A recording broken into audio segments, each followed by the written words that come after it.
Tweet में चुनाव आयोग पर भी सवाल खड़े किए हैं। मोदी ने लिखा है कि यह बेहद दुर्भाग्यपूर्ण है कि चुनाव आयोग की निष्पक्षता पर सवाल खड़े हो रहे हैं, जिसकी वजह से हमारे कार्यकर्ता सत्याग्रह करने पर मजबूर हुए।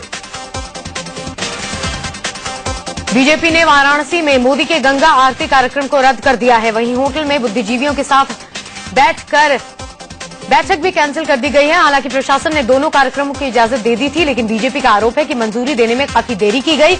अब वाराणसी में मोदी की केवल रोहनिया इलाके में रैली होगी। मोदी जी की एक ही रैली जिसको समय पर अनुमति दी गई है, वो रोहनिया असेंबली कॉन्स्टिट्यूएंसी की रैली कल चालू है।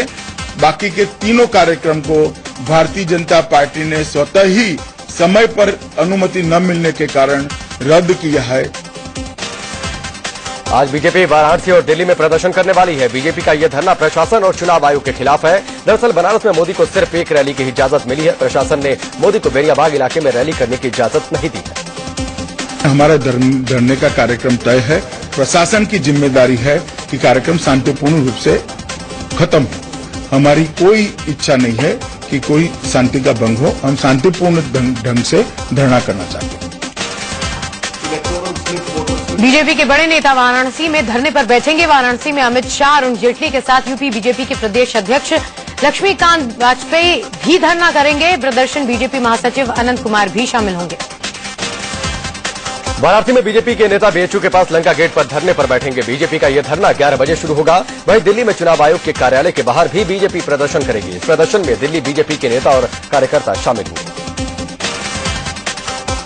बीजेपी का कहना है कि नरेंद्र मोदी की जनसभा के लिए पहले 5 मई को और फिर दोबारा 6 मई को प्रार्थना पत्र दिया गया था, लेकिन मंजूरी देने में शुरू से ही टाल मटोल किया गया, जो रिटर्निंग अफसर की मंशा पर सवाल खड़े करता है। बीजेपी मोदी के कार्यक्रम के लिए देरी से मंजूरी पर गुस्से में है। बीजेपी का कहना है कि इन कार्यक्रमों के लिए पहले से आवेदन दिया गया था। बीजेपी ने प्रशासन के फैसले को मजाक बताया। प्रशासन ने इजाजत दी है। ये बात फिर से एक बार सिद्ध करती है कि प्रशासन शरारत कर रहा है। अमित शाह ने वाराणसी प्रशासन से सवाल पूछा है कि कार्यक्रम की मंजूरी देरी से क्यों दी गई। अमित शाह ने कहा है कि खुद अरुण जेटली ने जिला प्रशासन को चिट्ठी लिखी थी। श्री अरुण जेटली का पत्र 8:10 को मिल गया था और 10 बजे प्रशासन परमिशन देता है। मेरा सिर्फ इतना ही कहना है कि परमिशन अगर देनी थी तो इतनी देरी क्यों हुई। बीजेपी ने जिला प्रशासन पर पक्षपात करने का आरोप लगाया है। बीजेपी महासचिव अमित शाह ने कहा कि प्रशासन नहीं चाहता कि काशी में मोदी का कार्यक्रम हो। अमित शाह ने आरोप लगाया कि प्रशासन किसी के इशारे पर काम कर रहा है। इतना निश्चित है कि रिटर्निंग ऑफिसर किसी के इशारे पे काम कर रहे हैं और निष्पक्ष चुनाव ये रिटर्निंग ऑफिसर कम से कम नहीं करा सकते। ये भारतीय जनता पार्टी का मत है और इसीलिए हमने इलेक्शन कमीशन से मांग की है कि इसको तत्काल बदला जाए। बेनीबाद में रैली की इजाजत न मिलने पर अमित शाह ने सीधे प्रशासन पर हमला बोला। शाह ने पूछा कि अगर सुरक्षा कारणों से मोदी की रैली को इजाजत नहीं दी गई तो प्रशासन बताए कि किस इंटेलिजेंस एजेंसी ने ये हिदायत दी थी। मैं डिस्ट्रिक्ट मजिस्ट्रेट और रिटर्निंग ऑफिसर को पूछना चाहता हूं, कौन सी एजेंसी का रिपोर्ट आपके पास से है, कौन सी एजेंसी का इनपुट आपके पास में है जो कहता है कि श्री मोदी की रैली बेनियाबाग में नहीं हो सकती। अमित शाह ने प्रशासन पर और भी सवाल दागे। शाह ने पूछा कि अगर मोदी की रैली के लिए इजाजत नहीं दी जाती तो बाकी पार्टियां कैसे रैली कर रही हैं। अगर सेंसिटिव एरिया है तो कांग्रेस के लिए सेंसिटिव नहीं है, आप पार्टी के लिए नहीं है, बहुजन समाजवादी पार्टी के लिए नहीं है। सेंसिटिविटी का स्टिक यार्ड सिर्फ भारतीय जनता पार्टी के लिए है क्या? अमित शाह ने कहा कि प्रशासन ने एक रैली और बाकी कार्यक्रमों की इजाजत तो दी, लेकिन सारी टाइमिंग रात में दी गई है, जो जनता के साथ भद्दा मजाक है। अगर हमें 11 घंटा देना चाहता है और इसमें से ज्यादातर समय रात का है, तो मुझे लगता है कि इन्होंने वाराणसी की जनता के साथ एक भद्दा मजाक करने का प्रयास किया है। बीजेपी ने सीधे रिटर्निंग ऑफिसर को घेरा। अमित शाह ने कहा कि रिटर्निंग ऑफिसर पक्षपात कर रहे हैं। इलेक्शन कमीशन का जो पक्षपाती कामकाज है इसके खिलाफ हम धरना दे रहे हैं, रिटर्निंग ऑफिसर के पक्षपाती कामकाज के खिलाफ। पहले प्रशासन ने सुरक्षा कारणों का हवाला देते हुए वाराणसी में मोदी के कार्यक्रमों की इजाजत नहीं दी थी, लेकिन बाद में सिर्फ बेनियाबाद में रैली की इजाजत नहीं दी गई। मोदी के बाकी कार्यक्रमों को प्रशासन ने अनुमति दे दी। 5 प्रोग्राम आए थे, 4 उसमें से जारी हो गए हैं। इतनी फास्ट अनुमति शायद ही किसी जनपद में होती है। मध्य प्रदेश के मुख्यमंत्री शिवराज सिंह चौहान ने ट्वीट कर कहा कि कांग्रेस को अपनी हार का खतरा नजर आ रहा है, इसीलिए वो मोदी जी के लिए काशी में रैली के लिए मैदान मुहैया नहीं करवा रहे। रिटर्निंग ऑफिसर ने वास्तव में ये गलत किया।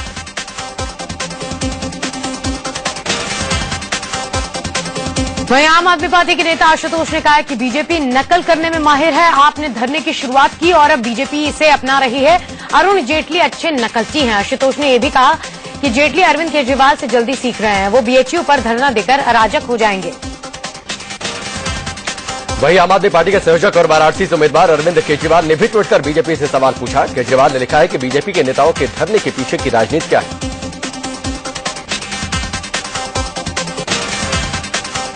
इससे पहले वाराणसी में नरेंद्र मोदी की रैली के लिए मैदान में नहीं मिलने से नाराज बीजेपी कार्यकर्ताओं ने डीएम ऑफिस के बाहर प्रदर्शन किया।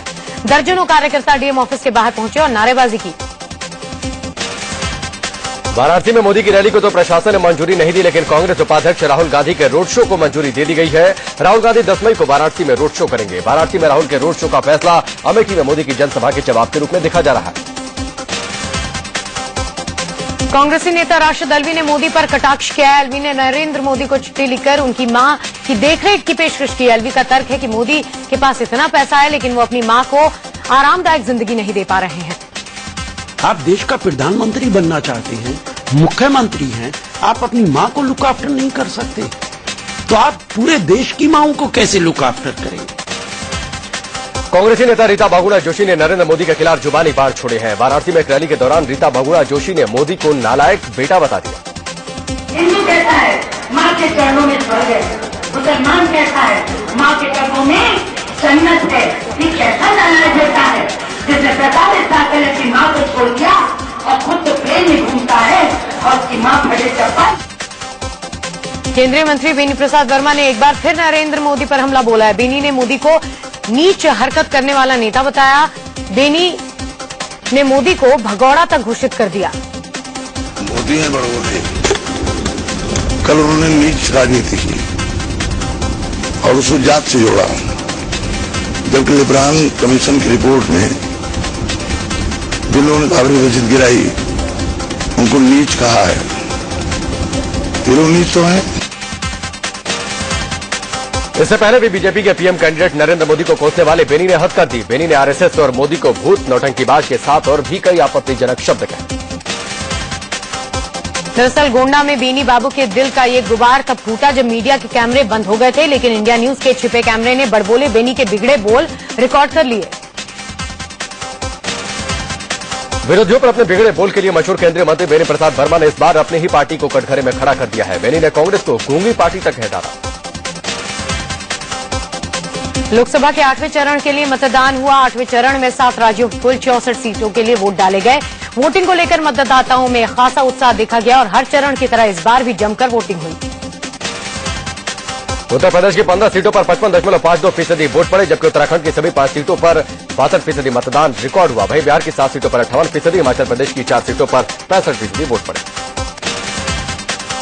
वहीं जम्मू कश्मीर की 2 सीटों पर 49.98%, आंध्र प्रदेश की 25 सीटों पर 76.01% मतदान हुआ। पश्चिम बंगाल की 6 सीटों पर रिकॉर्ड वोटिंग हुई, यहां 81.8% वोटिंग हुई। लोकसभा चुनाव के 8वें चरण की वोटिंग के दौरान यूपी की हाई प्रोफाइल सीट अमेठी में खूब गर्मागर्मी देखने को मिली। यहां बीजेपी कैंडिडेट स्मृति ईरानी एक बूथ पर प्रियंका गांधी की पीए प्रीति सहाय से भिड़ गई। अमेठी में वोटिंग के दौरान स्मृति पोलिंग बूथों पर जाकर जायजा ले रही थी। इसी दौरान एक बूथ पर प्रियंका गांधी की पीए प्रीति सहाय को देखकर वो भड़क गई। उन्होंने प्रीति पर वोटरों को प्रभावित करने का आरोप लगाया। हमारे सभी कार्यकर्ताओं को बाहर रखा गया है। क्या 5 तारीख स्थानिक नहीं है, चलिए 5 घंटे से खड़ी है। मैं पूरा दिन यहाँ खड़ी इन्फ्लुएंस कर रही है, मैं वोट नहीं इन्फ्लुएंस कर रही हूँ। स्मृति ईरानी ने आरोप लगाया कि जिस इंटर कॉलेज के पोलिंग बूथ पर प्रीति सहाय मौजूद थे, उसके मालिक कांग्रेस के प्रदेश महासचिव हैं। स्मृति ईरानी ने सवाल उठाया कि प्रीति सहाय अमेठी से बाहर की होने के कारण चुनाव आयोग के नियमों के मुताबिक बूथ पर नहीं जा सकती। स्मृति प्रीति से बार बार अथॉरिटी लेटर मांगती दिखाई दी। बीजेपी कैंडिडेट स्मृति ईरानी ने अमेठी में प्रियंका की पीए प्रीति सहाय की मौजूदगी को लेकर प्रशासन से शिकायत की, जिसके बाद डीएम के आदेश पर प्रीति को अमेठी छोड़ना पड़ा। अमेठी के एक पोलिंग बूथ के अंदर ब्लैक बोर्ड पर बीजेपी का चुनाव चिन्ह कमल देखा गया, जिससे राहुल गांधी भड़क गए। राहुल ने इस तस्वीर पर आपत्ति जताई और आचार संहिता का उल्लंघन बताया। राहुल गांधी ने अपने संसदीय क्षेत्र अमेठी के पोलिंग बूथ पर जाकर मतदाताओं से मुलाकात की और हाथ भी मिलाए वोटरों से। मतदान केंद्र का जायजा लेने के बाद राहुल गांधी ने एक चाय की दुकान पर लोगों के साथ बैठकर चाय की चुस्की ली। मतदान का जायजा लेने अमेठी पहुंचे राहुल गांधी ने नरेंद्र मोदी के नीच वाले बयान पर पलटवार किया। राहुल गांधी ने कहा कि नीच कर्म होते हैं, नीच जाति नहीं। नीच कर्म होते हैं, नीच जाति नहीं होती, नीच कर्म होते हैं। आपको लगता है कि नीच सोच होती है, नहीं नीच सोच, नीच। आम आदमी पार्टी ने कांग्रेस उपाध्यक्ष राहुल गांधी की चुनाव आयोग से शिकायत की। आम आदमी पार्टी ने आरोप लगाया कि राहुल गांधी चुनाव के दिन 15 गाड़ियों के काफिले के साथ वोटिंग एरिया में घूम रहे थे। आम आदमी पार्टी के नेता और अमेठी कैंडिडेट कुमार विश्वास ने चुनाव आयोग से कांग्रेस की शिकायत की है। आरोप है कि अमेठी में पोलिंग बूथों से उनके कार्यकर्ताओं को भगाया गया। अमेठी से आम आदमी पार्टी के उम्मीदवार कुमार विश्वास ने मतदान केंद्र जाकर वोटिंग का जायजा लिया। यूपी के सुल्तानपुर से बीजेपी उम्मीदवार वरुण गांधी मतदान का जायजा लेने पोलिंग बूथ पर पहुंचे थे, जहां उनकी पुलिस वालों से बहस हो गई। आपको जो करना है, आप सुरक्षा के लिए यहाँ खड़े हैं, आप इसमें तहकीकात करने के लिए नहीं खड़े हैं। वरुण गांधी ने पुलिस वाले से कहा कि आप अपना काम कीजिए, हमारे कार्यकर्ताओं को प्रभावित करने की कोशिश मत कीजिए।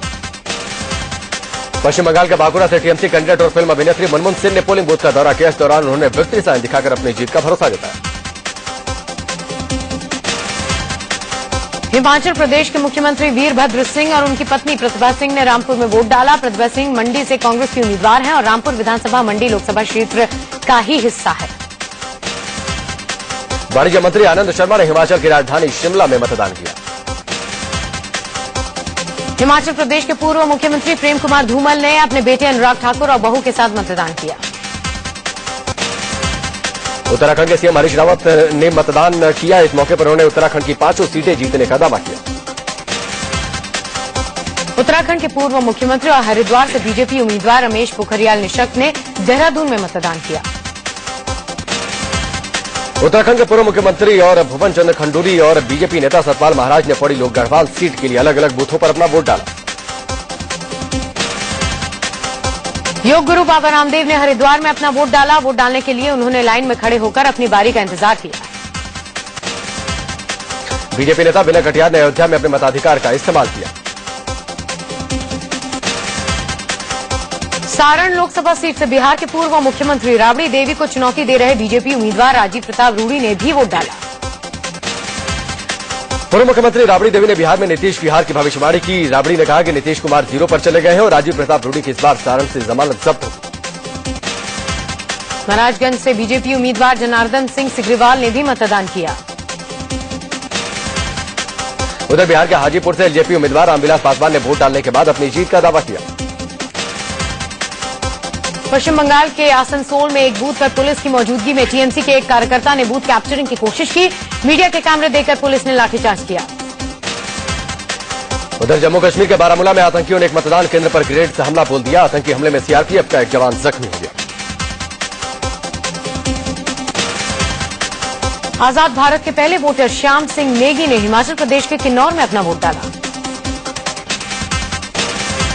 बिहार के हाजीपुर में 100 साल से ज्यादा उम्र के बुजुर्ग ने वोट डाला। उन्होंने बताया कि वो 1952 से पहले आम चुनाव से वोट डाल रहे हैं।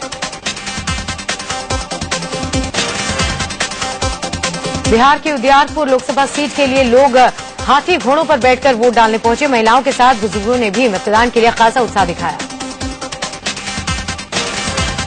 राहुल गांधी आज बिहार और पश्चिम बंगाल में चुनावी रैली करेंगे। राहुल बिहार के गोपालगंज में जनसभा को संबोधित करेंगे, जबकि पश्चिम बंगाल के मेदिनीपुर और कोलकाता में भी लोगों को संबोधित करेंगे।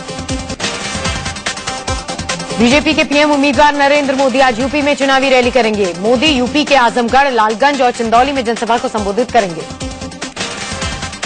कल बिहार के वाल्मीकि नगर में बीजेपी के पीएम कैंडिडेट नरेंद्र मोदी ने राहुल गांधी पर निशाना साधा और कहा कि अब तो कांग्रेस को अमेठी बचाने के भी लाले पड़ गए। नरेंद्र मोदी ने कहा कि 50 साल तक कांग्रेस के जो लोग जनता को जेब में रखकर घूमते थे वो आज अमेठी में दर दर भटकने के लिए मजबूर हो गए हैं। जो हिंदुस्तान को अपने जेब में मानते थे। नरेंद्र मोदी ने कहा कि 50 साल तक कांग्रेस के जो लोग जनता को जेब में रखकर घूमते थे वो आज अमेठी में दर दर भटकने के लिए मजबूर हो गए हैं। जो हिंदुस्तान को अपने जेब में मानते थे उनको आज अमेठी में दर दर भटकने के लिए देश की जनता ने मजबूर कर लिया है भाई। मोदी ने इस लोकसभा चुनाव में कई राज्यों से कांग्रेस का पत्ता साफ होने की बात कही है। उन्होंने कहा कि इस चुनाव में कई ऐसे राज्य होंगे जहां कांग्रेस को एक भी सीटें नहीं मिलेगी। गोरखपुर में कांग्रेस की स्टार प्रचारक और फिल्म अभिनेत्री अमीषा पटेल ने कांग्रेस उम्मीदवार अष्टभुजा तिवारी के लिए रोड शो किया। अमीषा, मोदी और प्रियंका पर पूछे गए सवाल पर वो बोली कि वो सिर्फ प्रचार करने आई हैं। चुनावी महासमर के बीच बीजेपी के लिए राहत की खबर है। सीबीआई ने बीजेपी नेता अमित शाह को इशरत जहां मुठभेड़ मामले में क्लीन चिट दे दी है। सीबीआई ने कोर्ट को बताया कि अमित शाह को इशरत जहां मामले में आरोपी नहीं बनाया जा सकता क्योंकि उनके खिलाफ पर्याप्त सबूत नहीं है। अमित शाह को क्लीन चिट मिलने पर बीजेपी प्रवक्ता निर्मला सीतारमण ने कहा कि हमें पहले से ही पता था कि इन पर लगाए गए आरोप बेबुनियाद हैं। कांग्रेस ने अमित शाह को क्लीन चिट मिलने पर सवाल उठाए हैं। कांग्रेस प्रवक्ता राशिद अल्वी ने कहा है कि गुजरात में मोदी के सीएम रहते जांच बेहद मुश्किल है। गुजरात के अंदर उनकी अपनी सरकार है, अपना मुख्यमंत्री है, वहां पे किसी भी तरीके का इन्वेस्टिगेशन बहुत मुश्किल काम है। ज्यादा बेहतर होता कि वो इस्तीफा देते और उसके बाद बीजेपी के पीएम उम्मीदवार नरेंद्र मोदी को लेकर दिए गए प्रियंका गांधी के नीच राजनीति वाले बयान पर विवाद थमता नहीं दिख रहा। बिहार बीजेपी के एक नेता ने इस मामले में प्रियंका के खिलाफ दरभंगा की सीजेएम कोर्ट में केस दर्ज कराया। योग गुरु बाबा रामदेव पर कांग्रेस उपाध्यक्ष राहुल गांधी पर आपत्तिजनक बयान के मामले में मुंबई के आजाद मैदान पुलिस स्टेशन में एफआईआर दर्ज की गई है। प्रधानमंत्री मनमोहन सिंह का पूर्व मीडिया सलाहकार संजय बारू ने एक और बयान दिया है। मनमोहन सिंह को लेकर बारू दागी अध्यादेश पर राहुल के रवैये से नाराज भी थे। बारू ने कहा कि मनमोहन की बेटी चाहती थी कि उस वक्त उनके पिता इस्तीफा दे दें। कोयला घोटाला मामले में सीबीआई और प्रवर्तन निदेशालय ने अपनी रिपोर्ट सुप्रीम कोर्ट को सौंप दी है। जोधपुर सेशन कोर्ट में आसाराम की उस याचिका पर आज फैसला होगा जिसमें आसाराम के वकील ने पीड़िता की उम्र की जांच कराने के लिए याचिका दायर की थी। सुप्रीम कोर्ट ने दिल्ली में नर्सरी दाखिले पर लगाई गई रोक हटाने का आदेश दिया है। अब लंबे वक्त से अटकी नर्सरी की एडमिशन शुरू हो सकती है। दिल्ली यूनिवर्सिटी में अंडर ग्रेजुएट कोर्स के लिए 2 जून से एडमिशन प्रक्रिया शुरू हो जाएगी और फॉर्म जमा करने की आखिरी तारीख 16 जून होगी। अब आपको बंद बैंक खाते में मिनिमम बैंक बैलेंस रखने की कोई जरूरत नहीं है क्योंकि अब बैंक इनऑपरेटिव खाते में इससे कम रकम रखने पर कोई चार्ज नहीं वसूलेंगे। इसके साथ ही रिजर्व बैंक ने बैंकों को यह भी आदेश दिया है कि वो फ्लोटिंग लोन के प्री पेमेंट पर ग्राहकों पर किसी भी प्रकार का जुर्माना न लगाए।